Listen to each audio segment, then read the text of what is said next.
같이 시작하겠습니다. 404장 찬송가 404장 통일 찬송가로 477장입니다. 바다의 물일 때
하나님께서 수요 아침 우리 함께 모여 예배드릴 수 있도록 인도해 주셨습니다. 이 시간 마음 모아 우리의 삶의 주인이시며 창조주 되시는 하나님께 영광 돌리는 예배를 드리겠습니다. 기도하겠습니다.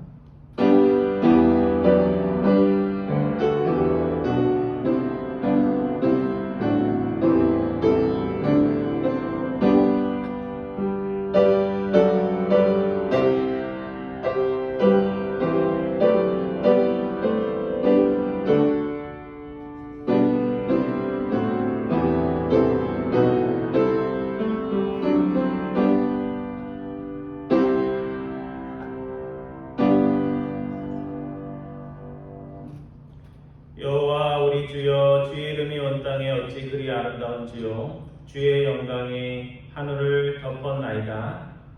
우리의 창조주 되시며 온 우주의 창조주 되시는 하나님 아버지, 아름다운 이 지구에 주님의 은혜로 살아가는 저희들이 또 수요 아침 주님의 창조되심을 기억하며 찬양으로 말씀의 청취로 주님을 노래할 수 있도록 인도하여 주시니 감사를 드립니다. 주님이 만드신 이 세상을 돌아볼 때 너무나 아름다운 하늘과 땅과 나무와 풀과 동물들과 이 땅에 있는 모든 것들을 기억할 때 참으로 아름다운 세상에서 저희들이 살아감을 주님 앞에 고백을 드립니다.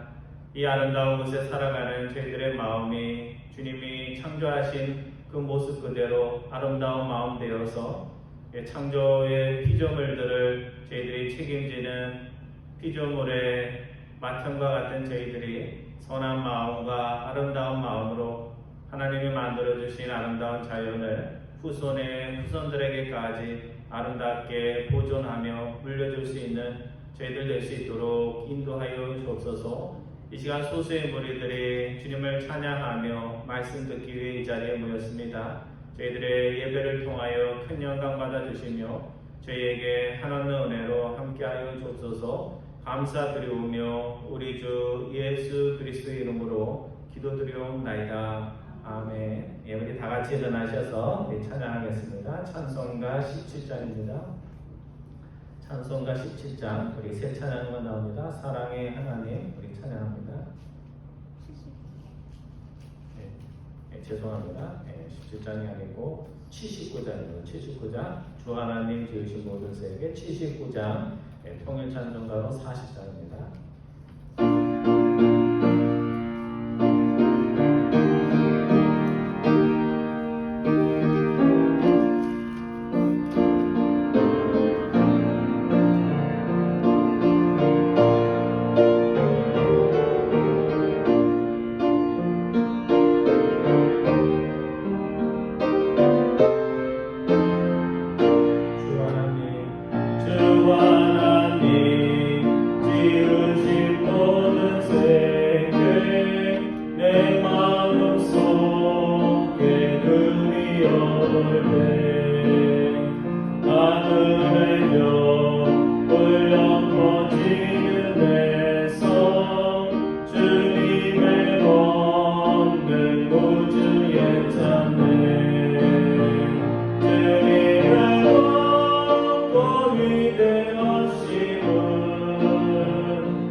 영원히 주를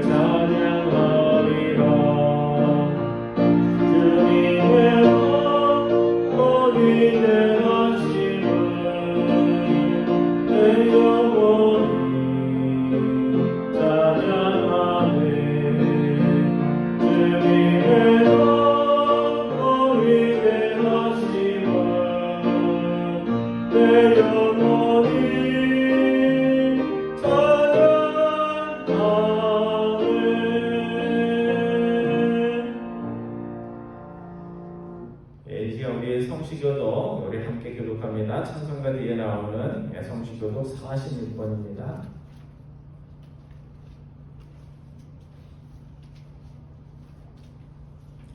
성시교독 46편, 10편, 104편입니다.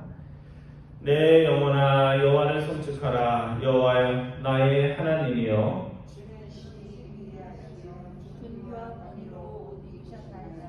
주께서 옷을 입은같이 빛을 입으시며 하늘을 휘장같이 치시며 물에 자기 누가리에 들불을 얹으시며 구름으로 자기 수레를 삼으시고 바람 날개로 다니시며 바람을 자기 사신으로 삼으시고 불꽃으로 자기 사역자를 삼으시며 땅에 기초를 놓으사 영원히 흔들리지 아니하게 하셨나이다. 주께서 물의 경계를 정하여 넘치지 못하게 하시며 다시 돌아와 땅을 덮지 못하게 하셨나이다. 여호와께서 샘을 골짜기에서 솟아나게 하시고 산 사이에 흐르게 하사 각종 균짐승에게 마시게 하시니 들나귀도 해가라며 공중의 새들도 그 가에서 깃들이며 그가 그의 누각에서부터 산에 물을 부어주시니 하시는 일의 결실이 땅을 만족시켜 주는도다. 아멘. 자리에 앉아주시기 바랍니다. 지금 우리 세 가지 기도 제목 놓고 우리 함께 기도하겠습니다. 가정의 달 5월입니다. 세상에 어려운 일이 있어도 가정이 말씀 위에 하나님의 진리에 굳건히 서면 세상에 요동함이 없습니다. 하나님이 세우신 우리 가정, 하나님의 세우심 속에 하나님 나라의 모습에 몇 가지라도 닮아가는 우리의 가정 될 수 있도록 여러분의 가정들 생각하면서 기도해 주시기 바랍니다. 두 번째는 지난주에 우리 어머니 줄로 예배를 드렸습니다. 한나의 어머니처럼 자신의 자녀들을 사랑할 뿐만 아니라 하나님이 기뻐하는 그 일에 날마다 기도로서 드리고 또 마음으로 드리는 어머니 될 수 있도록 사랑으로 섬겼던 어머니들이 또 정말 자녀들에게 사랑받고 행복을 누릴 수 있도록 우리 어머니들 위해서 기도해 주시기 바랍니다. 세 번째는 우리 코로나19로 어려움을 겪는 어려운 나라들, 가난한 나라들과 백성들 위해서 기도해 주시고 또 건강 때문에 우리 고생하는 교우들 기억하면서 기도해 주시고 코로나19 이후에 아직도 현장 예배로 돌아오지 못해서 또 믿음의 또 많은 것들을 혹시라도 놓치고 있는 교우들 있을 수 있습니다. 그분들 위해서 기도해 주시기 바랍니다. 우리 세 가지 기도 제목 놓고 함께 소리내서 기도하겠습니다. 사랑의 하나님 감사드립니다. 항상 가정과 걱정만 저희들 주님의 말씀에 전하도록 인도하여 주셔서 주님을 찬양할 수 있도록 인도하여 주시고 이 시간 소수의 우리들이 공동의 제목을 가지고 함께 기도할 수 있도록 인도하여 주심을 감사드립니다. 세상에 어려움이 있고 또 마음에 흔들림이 있고 영혼에 방황이 있을 때 저희들이 항상 믿음으로 우리를 양육해 주시고 또 사랑으로 키워주신 우리 가정의 따뜻함을 기억하며 또 다시 소망을 가지고 일어날 수 있도록 인도해 주심을 감사드립니다. 특별히 하나님의 백성들, 가족들 주님께서 지켜주시면서 한 사람 한 사람의 영적 부모님의 아름다운 믿음의 의사를 보여줄 수 있도록 주님께서 인도하여 주시고 세상의 험한 곳에 살아가는 우리 자녀들 세상의 위험과 지옥 속에 노출되지 않고 마음을 지키며 하나님을 기억하며 하나님의 진리를 항상 마음에 새기며 살아가는 우리 자녀들 될 수 있도록 인도하여 주셔서 교회가 가정의 믿음을 위해 존재하고 또 가정의 믿음이 교회의 큰 힘이 됨을 주님 앞에 고백을 드립니다. 우리 잭슨을 한해 장로에 속한 모든 우리 교우들의 가정이 하나님의 복받는 가정, 하나님의 진리 안에서 영적 성장에 이루어지는 귀한 가정 될 수 있도록 주님께서 은혜로 도와여 주소서. 지난주에는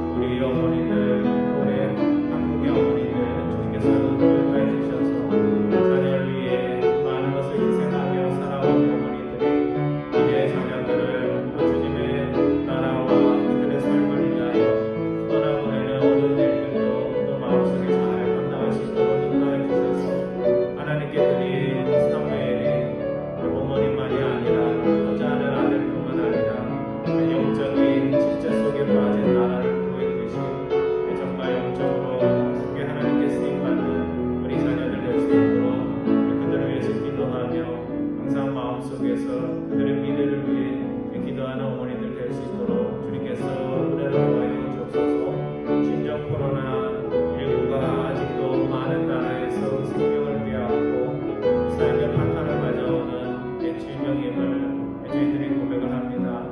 주님께서 이 모든 것들 가운데서도 백신이 개발될 수 있도록 인도해 주시고 그것을 위해 노력하는 이들을 허락해 주심을 감사드립니다. 어려운 나라와 그 백성들 주님께서 기억하여 주셔서 하루빨리 모든 나라에 충분한 백신이 공급될 수 있도록 인도해 주시고 또 변이 여러 가지 또 위협들에 대처할 수 있는 이렇게 모든 신약의 개발들이 계속해서 일어날 수 있도록 주님께서 은혜를 더하여 주옵소서. 특별히 육신의 연약함을 가지고 그 인생의 어려운 때를 맞이하는 우리 노년의 우리 교우들 주님께서 기억하여 주시고 항상 마음에 든든함 허락하여 주시고 하나님께서 장년도 주시고 이제 노년의 때도 허락하여 주셨는데 유혹의 어려움 속에서도 하나님을 기억하는 것처럼 하나님의 신실함을 믿고 나아가는 우리 시녀 어르신들 다 될 수 있도록 주님께서 은혜를 더하여 주셔서 코로나19로 육신의 두려움에 또 현장 예배를 아직도 돌아오지 못하는 발걸음들이 있습니다. 저희들이 믿음의 여러 가지 조건들 보지 않고 하나님께 온전히 예배하는 자로 주님을 맞는 저희들 될 수 있도록 주님께서 은혜를 더하여 주옵소서.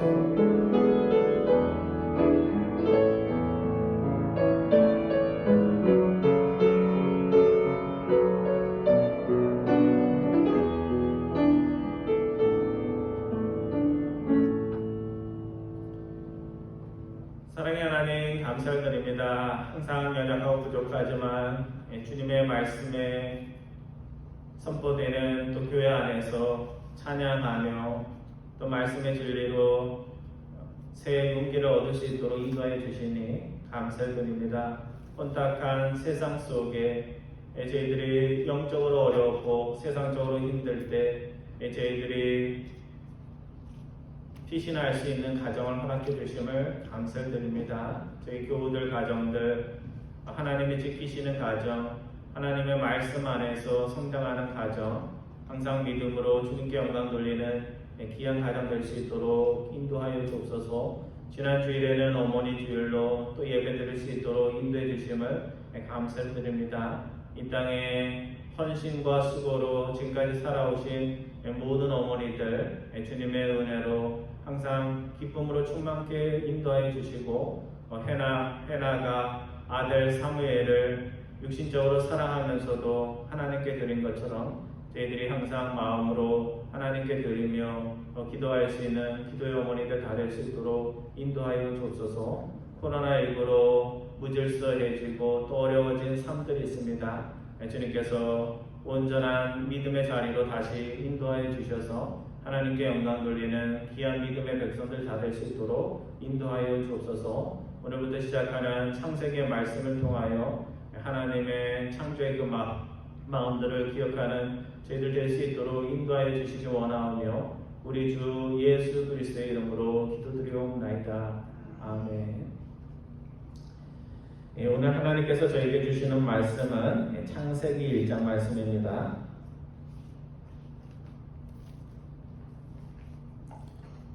오늘은 1절부터 창세기 1장 1절부터 13절까지만 우리 교독하겠습니다. 창세기 1장 1절부터 13절까지 말씀 우리 한 절씩 교독하겠습니다.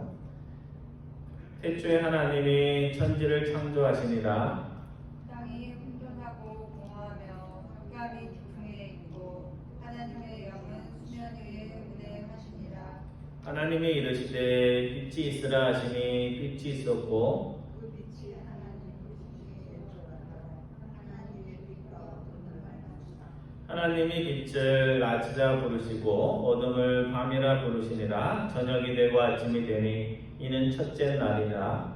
하나님이 이르시되 물 가운데에 궁창이 있어 물과 물로 나뉘라 하시고 하나님이 궁창을 만드사 궁창 아래 물과 궁창 위 물로 나뉘게 하시니 그대로 되니라.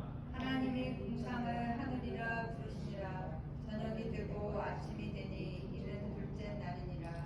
하나님이 이르시되 천하의 물이 한 곳으로 모이고 묻지 드러나라 하시니 그대로 되니라. 하나님이 물을 땅이라 부르시고 모인 물을 바다라 부르시니 하나님이 보시기에 좋았더라.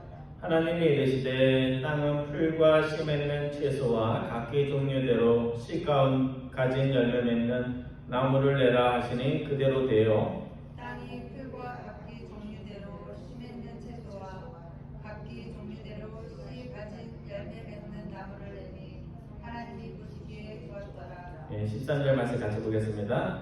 저녁이 되고 아침이 되니 이는 셋째 날이니라. 아멘. 원래는 오늘 2장 3절까지 하려고 했는데 이렇게 말씀을 준비하다 보니까 이게 할 수가 없더라고요. 그래서 둘로 나눠서 오늘은 13절까지 셋째 날까지만 말씀을 보려고 합니다. 여러분 창세기를 영어로 제네시스라고 합니다. 여러분 제네시스라는 말 들어보셨나요? 그 옛날에 그 현대에서 나오는 고급차가 그랜저였잖아요, 그렇죠? 근데 그거보다 더 좋은, 더 위급으로 나온 게 제네시스입니다. 그래서 현대에서 그 차 이름을 하면서 믿는 사람이 있는가? 제네시스가 창세기잖아요, 그렇죠? 그래서 그런 이름을 붙였습니다. 근데 이 제네시스라는 말이 무슨 뜻이냐면 기원이란 뜻이에요, 오리진.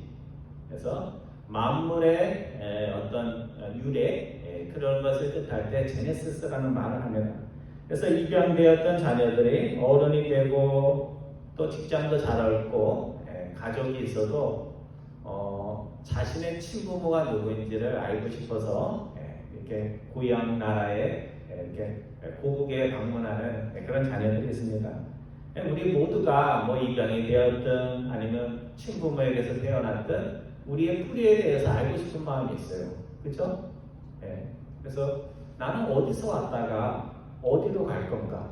정말 죽으면 그냥 세상 사람들처럼 땅으로 돌아가는지 아니면 정말 믿음의 사람들의 고백처럼 정말 하나님이 계시고 땅이 아닌 다른 곳으로 가는지 거기에 대해서 관심이 있습니다.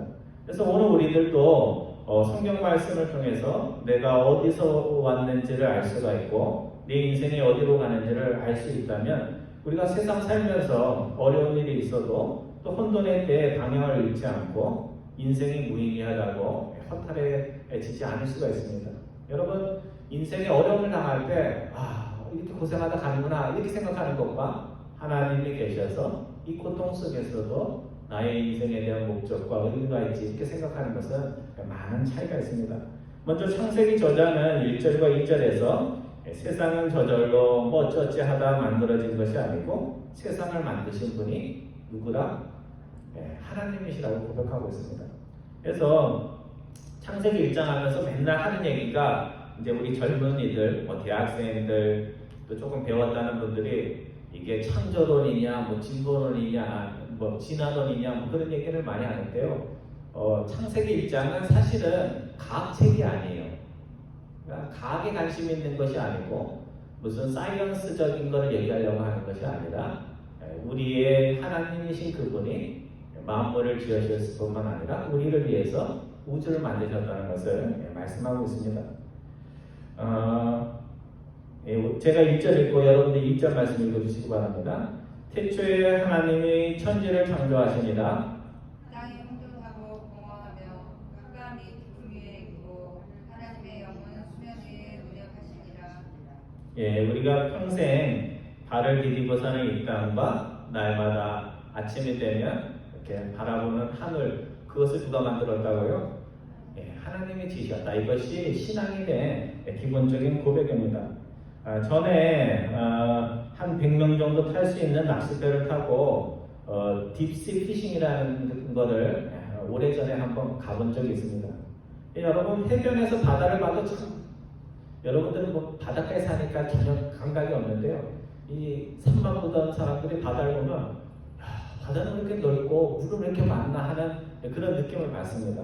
근데 배를 타고 나가면 정말 바다가 더 넓고 물이 많다는 것을 실감을 하게 됩니다. 여러분 우리들이 작은 것을 만들고 또 뭐라고 그래요? 이거 누가 만들었다? 내가 만들었다라고 해서 되게 기뻐해요. 생각을 해보세요. 바다가 얼마나 넓습니까? 그런 바다를 만들고 하늘이 얼마나 강하네요. 그 하늘을 만드신 분이 얼마나 크신 분일까를 우리가 생각해 볼 수가 있습니다. 예전에 리치몬드에 있을 때 집에 테니스장도 있고 수영장도 있는, 그래서 한국 사람들 중에서는 그래도 제일 뭐라 그래야 부잣집에 한번 이렇게 초대받아서 다른 교우들과 간 적이 있습니다. 근데 그때 제 마음이 궁금하더라고요. 도대체 이분은 직업이 뭔지, 직업은 알았지만 또 그 직업을 가지고 어떻게 얼마나 많은 돈을 벌었길래 집에 수영장도 만들고 테니스장도 만들었을까, 그런 것이 궁금한 적이 있습니다. 그러니까 도대체 하나님은 어떤 분이시기에 이 끝도 보이지 않는 바다와 그 끝을 알 수 없는 하늘을 만드셨을까? 우리가 눈으로 접하는 것만 봐도 하나님 어떤 분이에요? 참 대단하신 분이죠, 그렇죠? 조금 큰 저택에 살아도 그분이 궁금한데, 이 큰 하늘과 땅을 만드신 분이 얼마나 위대한 분이겠습니까? 근데 우리가 여기서 기억해야 할 것이 있습니다. 그건 뭐냐면, 하나님께서 하늘과 땅을 만드실 만큼 위대하시고 크신 분인데도 불구하고 이 크신 분이 이 하늘과 땅을 왜 만든 거예요? 하나님 자신을 위해서 만든 게 아니라 누구를 위해서 만들었어요? 인간들을 위해서, 동물들을 위해서, 하늘을 날아다니는 새와 바다의 물고기를 위해서 이 아름다운 것을 만들었다는 겁니다. 그러니까 이 세상에는 하나님처럼 비스무리하게 위대한 사람, 힘을 가진 사람, 돈이 많은 사람은 많지만 하나님처럼 그 위대한 것들을 가지고 작은 생명체를 위해서 작은 것까지 마음을 쓰시면서 그것들을 준비하는 분들은 많지 않습니다. 그러니까 하나님이 천지를 창조하셨다는 것은 하나님이 참 위대하시고 크신 분이라는 찬양일 뿐만 아니라 그 위대하신 분이 누구를 위해서? 우리를 위해서, 이 땅의 생명체를 위해서 마음 쓰시는 분이라는 것을 고백하고 있는 그런 신앙의 고백이기도 합니다. 오늘 우리의 인생의 목표가 위대한 사람이 되는 것만이 아니라 정말 하나님을 믿는다면 뭐가 돼요? 내가 위대해져서 나를 높이겠다는 것이 아니라 어떻게 하겠다는 거예요? 나를 큰 사람으로 만들어서 하나님처럼 작은 생명체조차 섬기는 자가 되겠다 하는 것이 오늘 우리의 기도와 신앙의 목표가 되어야 됩니다. 오늘 우리말 성경에는 1절과 2절이 이렇게 독립된 것으로 번역되어 있습니다. 그래서 오랫동안 이 번역에 익숙해서 우리는 뭐 다른 거는 생각을 못 하는데요. 창세기 1장 1절이 우리말 성경대로 하면 창세기 1장 전체를 이렇게 뭐라고요? 내용을 포괄하는 타이틀과 같은, 제목과 같은 그런 말씀이 됩니다. 그래서 NIV 영어의 많은 번역들도 우리말 성경하고 똑같이 번역했어요. 그래서 in the beginning, 태초에 God created heavens and the earth 하고 period, 마침표 이렇게 되어 있습니다. 그러니까 태초에 하나님이 하늘과 땅을 창조하시니라 라고 이렇게 끊기게 되어 있습니다. 근데 영어의 다른 번역들을 보면요, 히브리 성경을 번역할 때 다른 번역도 가능해요. 그래서 RSV의 새로운 판인 NRSV, New Revised Standard Version에 보면 이렇게 번역이 되어 있어요.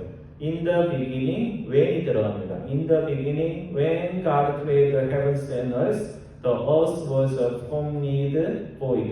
그래서 1절이 끊어지는 게 아니고 1절과 2절이 연결이 되면서 주어가 어디에 나와요? 2절에 나오는 걸로 그렇게 번역을 했습니다. 이걸 번역하면 돼요. 하나님이 태초에 천지를 창조하실 때 땅이 혼돈하고 공허했으며, 그래서 주체가 하나님이 아니라 창조의 과정을 설명하는 것으로 그렇게 되어 있습니다. 그래서 두 가지 번역이 가능하다는 것은 두 가지 의미가 다 담겨져 있다 이렇게 해석할 수가 있습니다. 그래서 1절을 독립적으로 번역하면 하나님이 창조의 주체요, 하나님이 하늘과 땅을 만들 때 뭘로부터 만들었다는 얘기가 없어요. 그래서 그것을 우리 신학계에서는 뭐라고 하냐면 무로부터, 아무것도 없는 것으로부터 유를 만드셨다 그렇게 고백을 합니다. 그럼 우리가 뭘 만들기 위해서는 재료가 필요해요. 그래서 지난주에라도 김치 얘기를 했는데요. 김치를 비유로 하면 김치를 만들려면 제일 먼저 해야 하는 일이 뭐예요? 김치를 사야지. 김치, 그죠? 네, 김치. 작은 얘기네. 김치를 만들려면 배추를 사야 돼요, 그죠? 배추를 사고 양념에 들어갈 것들을 사야 됩니다.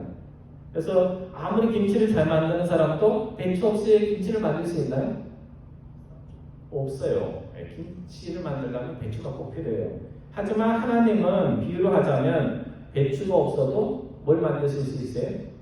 김치를 만드실 수 있습니다. 아무것도 없는 곳에서 하늘과 땅을 말씀 하나로 창조하신 분이 우리가 믿는 하나님이십니다. 그래서 1절에 나오는 이 창조하다는 말은 만들다는 말하고 다른 말이에요.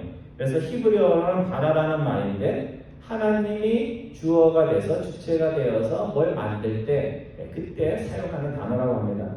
그래서 어둠이 있는 곳에 어둠이 빛을 만들 수 없는 그때 빛을 만드신 분, 절망만이 있는 곳에 인간이 소망을 꿈꿀 수 없을 때 소망의 빛을 없는 것에서 만드시는 분, 길이 없는 곳에 길을 만드시는 분, 그분이 누구라고요? 창세기 1장에 저자가 고백하는 창조주 하나님이시라는 말입니다. 그래서 오늘 우리가 태초에 아무것도 없는 곳에서 천지를 창조하신 그분이 오늘 우리의 삶에서 내가 만들 수 없는 것도 하나님 어떻게 하실 수 있다고요? 만드실 수 있어요. 야, 뭐가 있어야지 하지. 그러는 그곳에서도 하나님은 없는 가운데서도 만드시는 분이라는 것을 기억을 해야 됩니다. 또 두 번째 번역으로 종속절로 번역을 하면 뭐가 강조가 되냐면요. 하나님이 창조하셨다가 강조가 되는 것이 아니라 하나님의 창조의 사역이 혼돈에서 질서를 만드는 그런 사역임을 말씀해 주고 있습니다. 그래서 2절에 보면 창조 이전의 세상이 어떻게 나와요?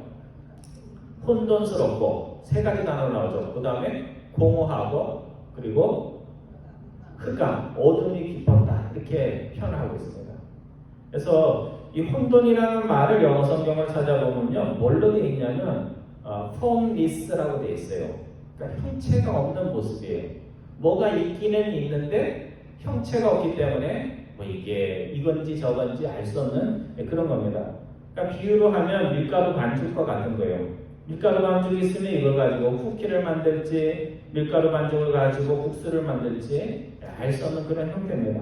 그래서 하나님께서는 하나님의 창조를 뭘로 보느냐면 형체가 불분명한 것을 어떤 모양을 갖추기 위해서 제대로 된 그런 것들이 될 수 있도록 하셨다는 이야기입니다. 또 공허하다는 것은 의미가 없다는 것입니다. 사람들이 어떤 어려운 일을 당하고 극단의 선택을 할 때가 있는데요. 그럴 때 보면 돈이 없어서 죽는 것도 아니고 가족이 없는 것도 아니에요.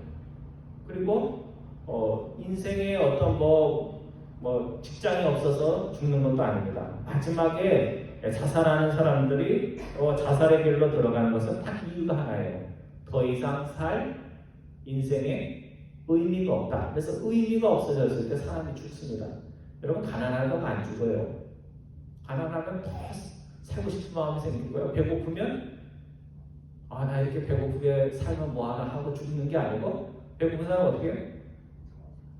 내가 먹을 거라도 먹고 죽어야지 하면서 더 열심히 이렇게 삽니다. 그래서 사람들이 의미를 찾습니다. 그래서 의미를 잃어버린 인생들에게 죽을 이유가 아니라 살 이유를 주시는 분이 창조주 우리 하나님이심을 우리가 기억해야 됩니다. 그 다음에 세 번째 창조는 빛과 어둠에서 빛으로 나온 겁니다.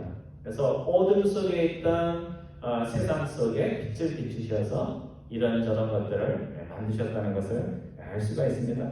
오늘 우리가 바닥에 보이지 않는 어둠을 보고 있으면 뭔가 불안한 것을 느껴요. 그래서 우리의 삶이 뭔가 보이는 것이 아니고 밑도 끝도 없이 떨어지는 것이라고 느끼면 내가 이 인생을 더 살아야 하나 하는 그런 마음을 가집니다. 그런데 다행히 하나님께서 어둠의 심연 속에 우리들이 빠지지 않도록 빛을 창조해 주셨다는 것입니다. 그래서 창세기 1장 1절과 2절이 고백하는 하나님은 두 가지 하나님입니다. 첫 번째는 아무것도 없는 것에서도 유를 만드실 수 있는 하나님. 또 하나는 혼돈에서 질서를, 공허에서 의미를, 어둠에서 빛을 만드시는 분이십니다. 그러니까 창조주 하나님을 믿는다는 것은 무슨 의미예요? 내가 공허함 속에서도 하나님께서 의미를 주시고 내가 어둠 속에서도 하나님께서 빛을 주신다는 것을 마음에 믿는 겁니다. 그 다음에 본문 3절 이하 5절까지 보면 하나님이 첫 번째 날 창조하신 일이 무엇인지에 대해서 말씀을 해주고 있습니다. 우리 첫 번째 날 어떤 일이 일어났는지 3절부터 5절까지 잘 아는 말씀이지만 우리 한 절씩 다시 교독하겠습니다. 제가 3절 봅니다. 하나님이 이르시되 빛이 있으라 하시니 빛이 있었고 빛이 하나님이 보시기에 좋았더라. 하나님이 빛과 어둠을 나누사 5절 말씀 같이 봅니다. 하나님이 빛을 낮이라 부르시고 어둠을 밤이라 부르시니라. 저녁이 되고 아침이 되는 이는 첫째 날입니다. 우리가 제일 먼저 주목할 것은 하나님께서 손으로 빛을 만드셨다 이렇게 되어 있지 않고 뭘로 만드셨어요? 빛을? 있으라 하는 게 뭐예요? 말씀으로 빛을 창조하셨다는 겁니다. 그래서 하나님이 다른 방식이 아니라 말씀으로 창조하셨고 피조물들은 하나님이 말씀하시자 그것에 하나님의 말씀의 초대에 응답하는 방식으로 만들어졌습니다. 그래서 영어식 번역은 be light, there be light 이렇게 번역하지 않고요. let there be light 이렇게 초대형으로 되어 있습니다. 그래서 하나님은 빛이 있으라고 초대를 했고 빛은 그 말씀을 듣고 인격적으로 빛은 인격은 아니지만 인격체로서 그 초대에 응답하는 방식으로 되어 있습니다. 하나님의 말씀으로 세상을 창조하셨다는 의미가 뭘까? 우리가 많이 듣는 말인데요. 그것은 세상이 기술자의 손으로 먹고 살기 위해서 부지런히 손을 돌려서 일해서 만들어진 것이 아니라는 것입니다. 우리가 아는 세상보다 더 크신 그 하나님께서 사랑과 인격의 마음을 가지고 사랑하는 마음으로 인격의 마음으로 세상을 만드셨는데 그 첫 번째 작품이 뭐라고요? 빛이라는 것입니다. 그러니까 오늘 우리가 하나님의 명령이자 초대에 인격적으로 반응하여 창조된 것처럼 세상이 세상스럽지 않게 그런 일이 벌어졌을 때는 다시 한번 사랑과 선한 뜻으로 세상을 만드신 하나님의 그 뜻을 오늘 생명체의 최고봉의 우리들이 알고 깨달아야 한다는 말씀입니다. 4절에 보면 하나님이 빛을 창조하시고 나서 이제 첫 번째로 얘기하시죠. 빛이 하나님의 보시기에 어떻다고요? 좋았더라. 그래서 오늘 창세기 1장에 보면요. 우리가 일할 때 두 가지 마음이 들잖아요. 일하면서 남들이 볼 때는 힘들죠 그러는데도 좋다 하면서 일할 때가 있고 어떨 때는 남들이 볼 때는 열심히 일을 하는데 일하면서 싫다 하면서 그렇게 일할 수 있는데 하나님께서는 빛을 만족하시면서 창조하시면서 어떻다고요? 창조하신 그것이 보기에 너무 좋았다 이렇게 말씀을 하고 있습니다. 하나님이 무엇이 좋으셔서 빛이 보기에 좋았다 하셨을까? 빛이 아름다움에 취하셔서 그렇게 말씀하셨을까? 저는 이렇게 생각을 해요. 어둠만 있던 세상에 빛이 생김으로 말미암아 그 이전에 어떤 것들이 아름답게 빛나는 것을 보시고 하나님은 기뻐하셨을 것입니다. 여러분 음악회 가면 처음에 그 콘서트 홀에 이렇게 불이 켜져 있어요, 그렇죠? 이렇게 불이 켜져 있다가 이제 음악회가 딱 시작하려면 어떻게 돼요? 불이 다 꺼지고 이제 연주회를 시작합니다 해서 주목하라고 하면 사람들이 막 웅성웅성하다가 소리가 멈춰져요. 그러면 지휘자가 탁 나와서 이제 악기 연주한다면 탁 지휘봉을 들고 탁 하면 처음에 이렇게 악기들 지난번처럼 이렇게 소리 맞춘 다음에 잠잠한 침묵의 시간이 흐릅니다. 그리고 나서 지휘자가 이제 지휘봉을 휘두르면 그때부터 음악이 착 나옵니다. 그러니까 지금까지 시끄럽고 어수선하고 빛이 분산되어 있다가 빛이 꺼지면서 침묵의 시간이 흐른 후에 아름다운 음악이 시작이 됩니다. 그래서 중간에 연주된 거는 다 기억이 안 나는데요. 그 처음에 쭉 하다가 뭔가 음악이 시작되는 그것이 참 감동이 됩니다. 여러분 하나님께서 창조하실 때 첫 번째 만든 게 뭔지가 참 중요해요. 처음에 만든 게 뭐예요? 빛입니다. 그러니까 우리가 첫 아들 마지에게 애정이 있잖아요. 처음 아기를 낳는 거잖아요. 그래서 첫 아이에게 이렇게 남다른 감정을 느끼는 것처럼 하나님이 처음 만든 것이 참 중요한데 그것이 빛이었다는 것이 의미가 있습니다. 빛에 굶주려 있던 이들의 처음 빛을 보고 얼마나 감동이 넘쳤겠습니까? 하나님도 아마도 어둠과 혼돈 속에 있던 세상에 빛을 창조하시면서 야, 정말 내가 지금 아름답고 참 멋진 일을 하고 있다는 것에 감동을 받으셨을 것입니다.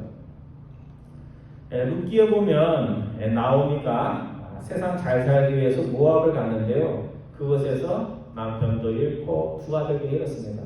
여러분 생각해 보세요. 미국에 잘 살기 위해서 왔어요. 누구를 데리고?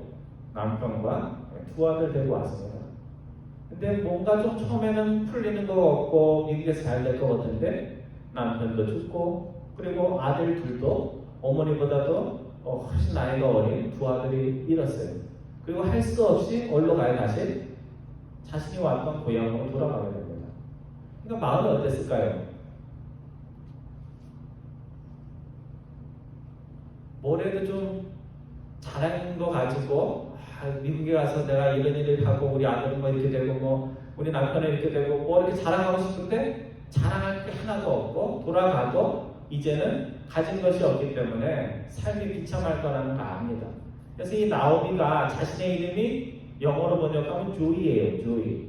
그러니까 나오미라고 부르지 말라니까 조이라고 부르지 말라. 나 기쁨이 없어. 나는 기쁨이 없으니까 조이라고 부르지 말고 영어로 하면 비러. 나는 정말 소주처럼 인생이 쓴 사람이니까 나를 그냥 비러라고 불러달라. 그렇게 말을 합니다. 그래서 룻이 생각하기에 자기는 제기할 수 있는 퍼센테이지가 0%인 삶이었는데 하나님께서 그런 룻을 나오미를 무슨 조건을 본 게 아니에요. 뭐 잘한 게 하나도 없어요 지금까지. 그런데도 그녀의 삶을 180도 바꿀 수 있도록 모든 것을 준비해 놓으셨다는 것입니다. 그래서 왜 이 이야기를 룻기의 이야기를 하나님께서 성경에 기록해 놓으셨을까? 나오미처럼 자신의 어리석음 때문에 세상에 와서 어려움에 빠진 사람도 다시 하나님이 계신 곳으로 돌아가면 하나님께서 모든 것을 다 준비하셔서 빛으로 그 인생을 180도 바꿀 수 있다는 것을 하나님께서 보여주신 것입니다. 그래서 룻기 1장 22절에 보면 재밌어요. 나오미가 절망감만 안고 며느리 룻과 함께 돌아왔을 때 나오미의 마음은 되게 차갑고 인생에 대해서 쓴맛이 강했는데 그때 보리 추수가 시작을 했다. 그렇게 되어 있습니다. 보리 추수가 시작하는 거랑 나오미랑 무슨 상관이 있어요? 남의 집 보리 추수인데 근데 그걸 통해서 하나님께서 나오미의 삶을 회복을 하십니다. 하나님이 창조의 첫날 만든 것이 빛이라는 것이 우리에게 시사하는 바가 큽니다. 세상에 살면서 혼동 속에 살고 어둠 속에 살던 이도 하나님께 돌아오면 하나님이 제일 먼저 그 사람을 위해서 하시는 일이 뭐라고요? 빛을 주십니다. 빛. 옛날에는 빛나지 않던 자신의 마음에 빛을 주시고 그 인생에 빛의 서광을 주십니다. 그래서 우리 인생이 외적으로 보면 뭔가 이룬 것 같아도 또 내적으로 보면 나 이렇게 살다가 이제 인생 끝나는 건가 하는 그런 절망감이 찾아올 때가 있잖아요. 그렇죠? 노년이 돼도 그렇고 또 중년이 돼도 그렇고 그런 마음이 생기는데 그때 우리가 그 모든 상황 속에서도 하나님께 돌아가면 하나님께서 우리의 마음에 뭘 주신다고요? 빛을 주십니다. 그래서 빛이 들어가면 자꾸 소망의 말이 나와요. 이 빛이 안 들어가면 어떻게 돼요?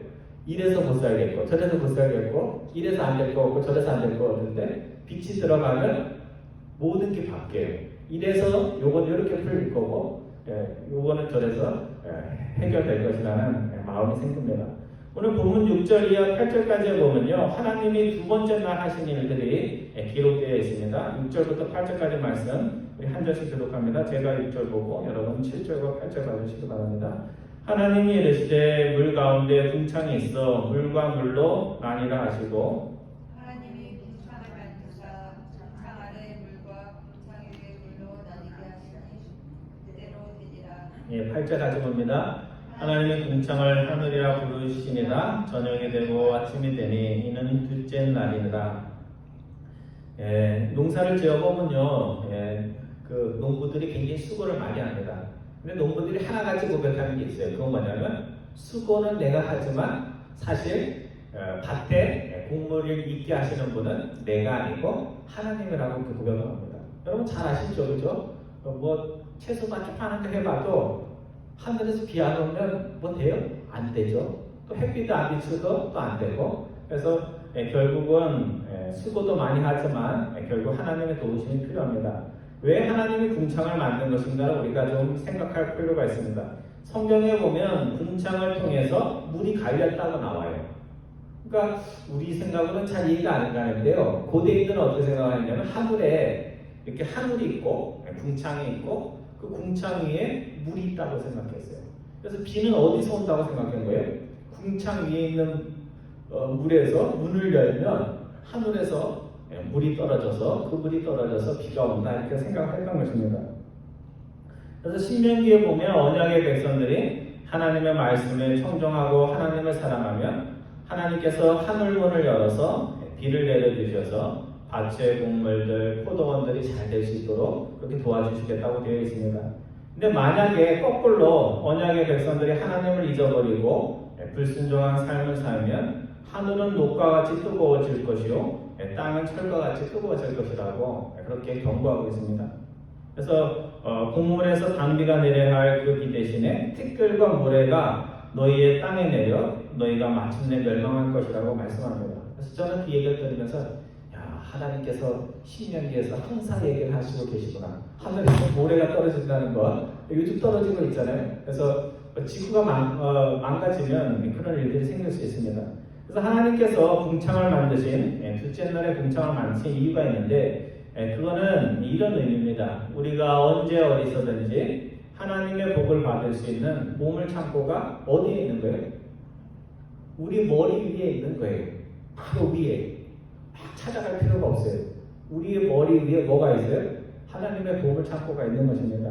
그래서 너희는 내 인생이 너 수고와 애씀만으로 될 것이라 생각하면서 수고가 부족하면 내 인생이 안 풀릴 거라고 생각하지만 그렇게 생각하지 말라는 것입니다.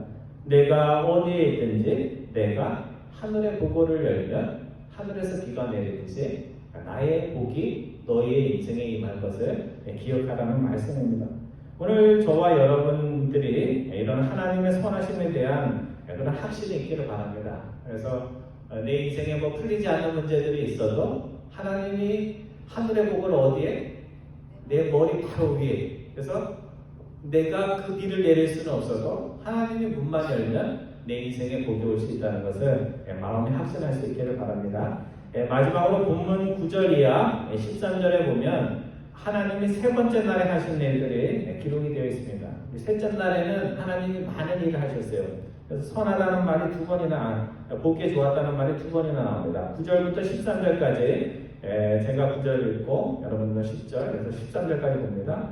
하나님이 이르시되 천하의 물이 한 곳으로 모이고 묻지 드러나라 하시니 그대로 되니라. 하나님이 물을 땅이라 부르시고 모인 물을 바다라 부르시니 하나님이 보시기에 좋았더라. 하나님이 이르시되 땅은 풀과 씨 맺는 채소와 각기 종류대로 씨 가진 열매 맺는 나무를 내라 하시니 그대로 되어 땅이 풀과 각기 종류대로 씨 맺는 채소와 각기 종류대로 씨 가진 열매 맺는 나무를 내니 하나님이 보시기에 좋았더라. 13절까지 같이 봅니다. 저녁이 되며 아침이 되니 이는 셋째 날입니다. 9절에 보면 하나님이 땅을 덮고 있던 물들을 이제 아까는 하늘의 물과 그 궁창 아래 물이 됐는데 이제 궁창 아래 물을 가지고 얘기하는 겁니다. 하나님이 땅을 덮고 있는 물들을 한 곳에 모이게 했어요. 그러자 뭐가 나타났어요? 물이 아니고 묻입니다. 물. 그래서 육지, 영어로 보면 드라이랜드가 나타나게 됩니다. 제가 예전에 살던 고향이 이렇게 강이 흐르고 냇가가 많은 곳이었어요. 그래서 좋기도 한데 이 홍수 장마철이 되면요 홍수에 의한 항상 있었습니다. 그래서 제가 어릴 때 비가 많이 오잖아요. 어린 마음에도 이번엔 또 물이 올라오는 거 아니야. 그래서 그 마을 사람들이 이렇게 하천에 가가지고 여기가 하천이면 이렇게 물을 내려가는 걸 봐요. 그럼 이게 물이 점점 차오릅니다. 그래서 비가 많이 안 와도 상류 지역에서 비가 많이 오면 홍수가 나요.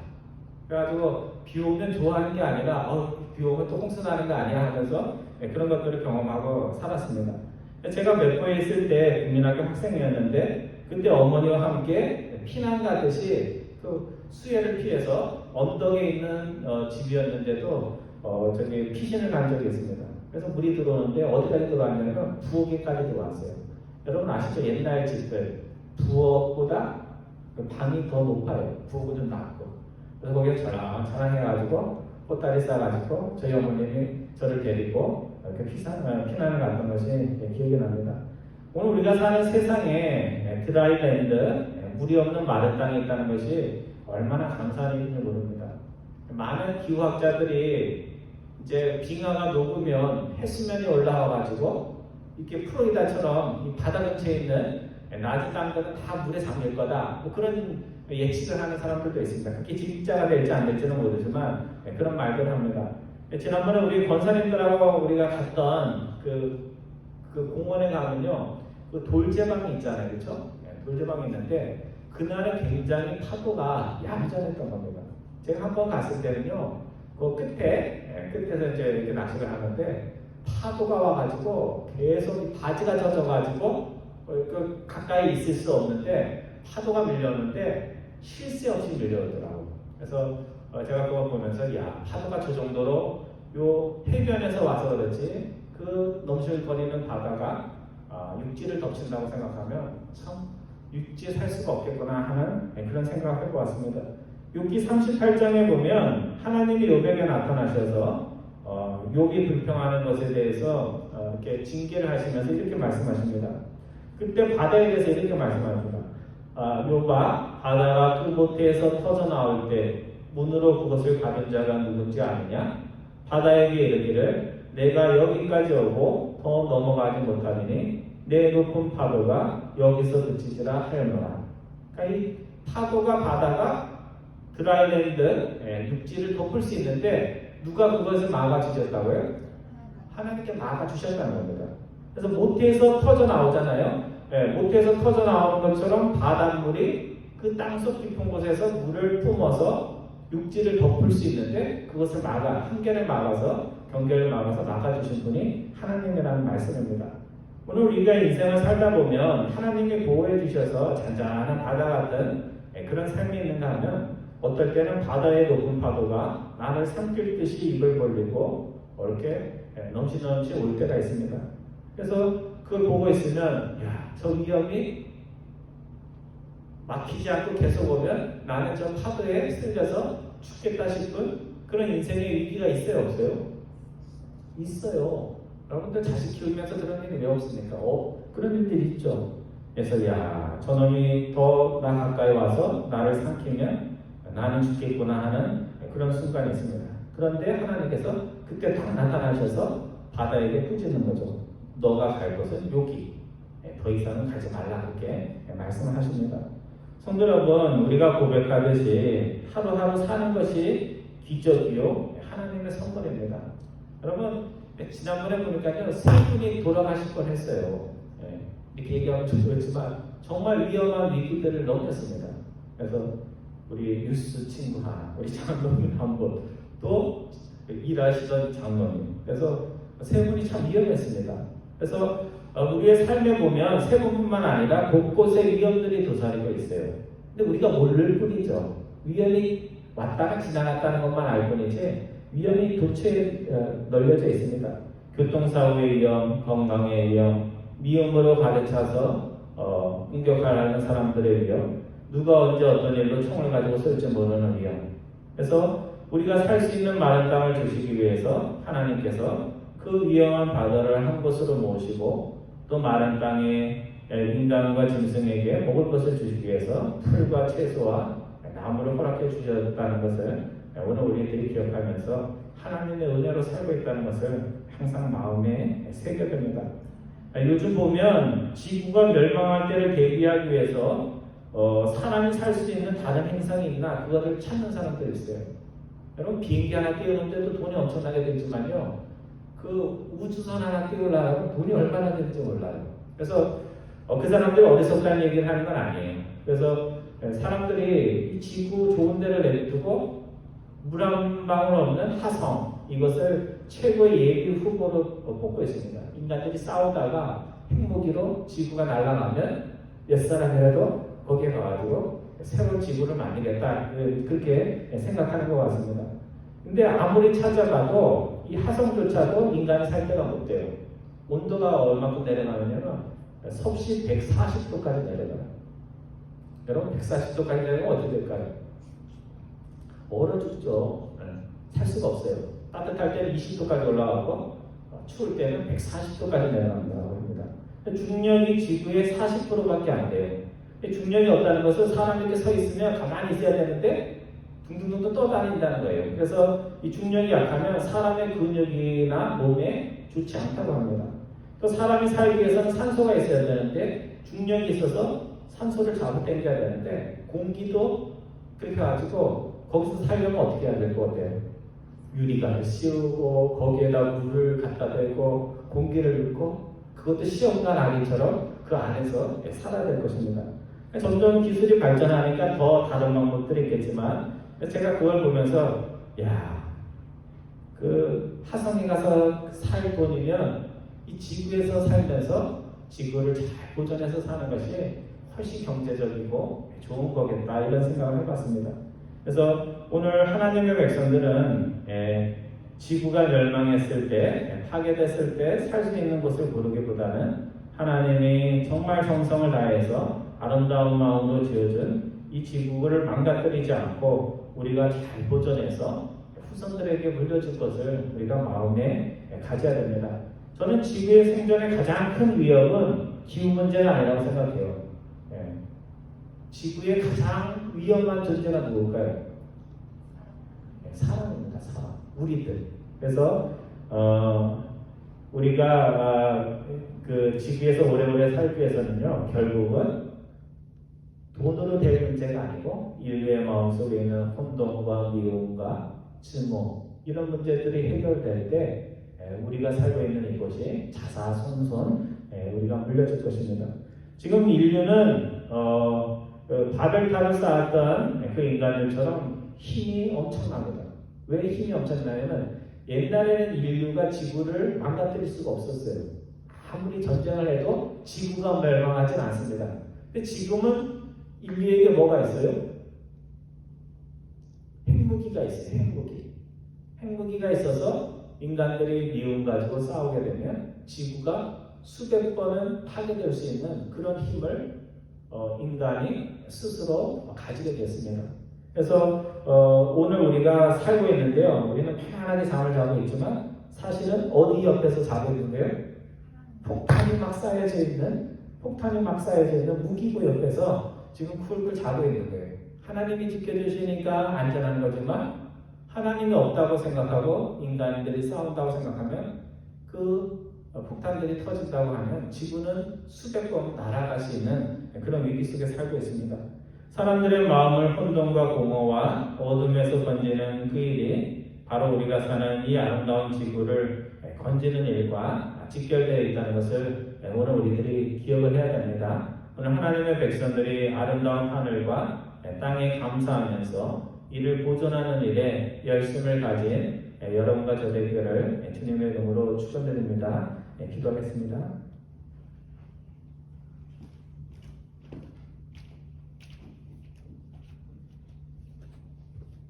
사랑의 하나님, 하나님께서 태초에 천지를 창조하셨다는 사실을 저희들이 잘 알고 있고 또 믿음으로 고백함을 주님 앞에 고백을 드립니다. 저희들 하나님이 주신 이 지구가 저희들이 쓰다가 버릴 수 있는 것이 아니요 정말 자자손손 저희들의 믿음의 자손들에게 물려줘야 할 소중한 것임을 항상 기억할 수 있도록 인도하여 주옵소서. 하나님께서 첫 번째 날 이 땅에 빛을 만드신 것처럼 하나님의 빛이 우리의 삶과 이 지구의 영원한 존립에 큰 이바지를 한다는 것을 항상 마음에 새길 수 있는 저희들 될 수 있도록 인도하여 주옵소서. 감사드리오며 우리 주 예수 그리스도의 이름으로 기도드리옵나이다. 아멘. 여기 다 같이 일어나셔서 마지막 우리 찬양 부르겠습니다. 478장 통일 찬송가로 78장입니다. 478장 참 아름다워라.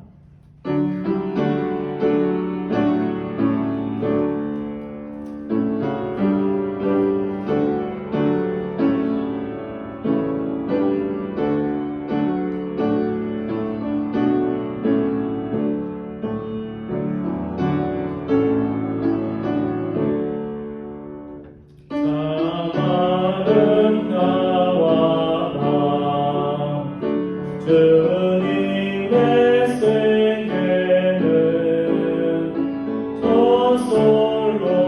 저솔로몬의 옷보다 너무 은행하다. 그 찬송하는 저 맑은 새소리 내 아버지의 지으신 그 솜씨긴 도다. 참 아름다워라. 주님의 세계는 저 아침에와 저녁로 밤하늘 빛나며 망망한 바다와 넓은 동물이 아주 하나님 영광을 잘 드러내도다. 참 아름다워라. 주님의 세계는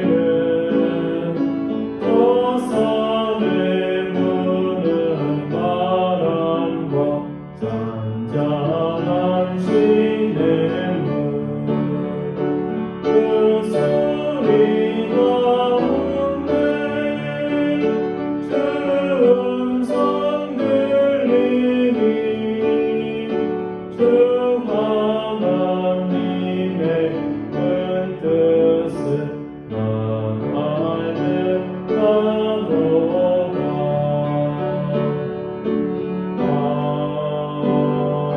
아멘.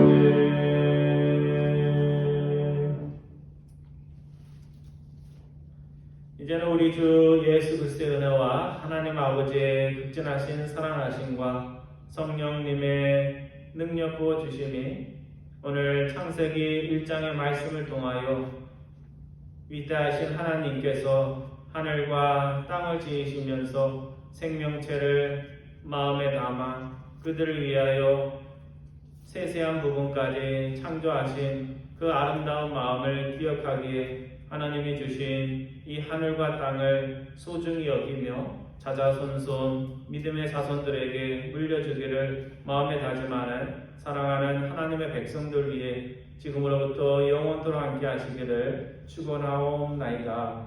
아멘.